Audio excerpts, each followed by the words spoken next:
Hi guys, welcome back to my channel Sourav Toya lifestyle. চলো আজকে তোমাদেরকে শেয়ার করব আমাদের জামাই ষষ্ঠীর কিছু সুন্দর মুহূর্ত। বিয়ের প্রথম বছর মেজমাসির বাড়ি থেকে নিমন্ত্রণ করেছিল যাওয়ার জন্য, তো সেখানেই আমরা গিয়েছিলাম। এটা জামাই ষষ্ঠীর দিনের সকালবেলা। দেখো মাসি আর দাদারা মিলে কত কিছু রান্না করেছে আমাদের জন্য। চলো মেনুতে কি কি ছিল দেখা যাক। প্রথমেই ছিল ভাত, পটল ভাজা, আলু ভাজা, স্যালাড। তারপরে এটা হচ্ছে চিংড়ি মাছ দিয়ে পুঁই শাকের চচ্চড়ি।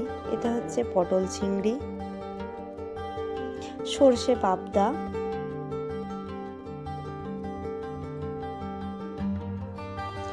দই কাতলা, এটা মাটন। তারপর হচ্ছে চিকেন চাপ। এখানে কিন্তু চিকেন চাপ, মাটন, সর্ষে পাবদা এগুলো কিন্তু আমার দাদা রান্না করেছিল। এটা হচ্ছে চিংড়ি মাছের মালাইকারি, দই, মিষ্টি, তারপরে আমের চাটনি। এইগুলোই ছিল মেনুতে। খুব সুন্দর রান্না বান্না করেছিল সবাই মিলে ওরা।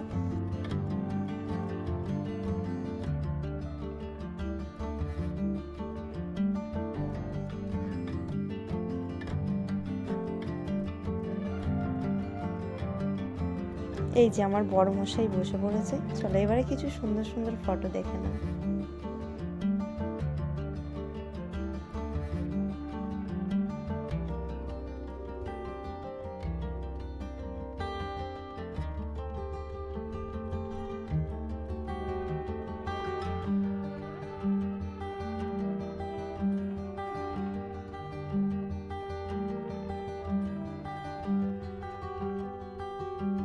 এই যে টিয়া পাখিটা আমার মাসির বাড়িতেই পোষা, এর নাম হচ্ছে মান্তু।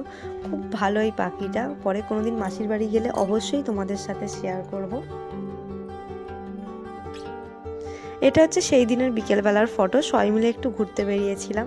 তো তোমাদের যদি ভিডিওটা ভালো লেগে থাকে তাহলে অবশ্যই লাইক, কমেন্ট, শেয়ার, সাবস্ক্রাইব করে দেবে। বাই।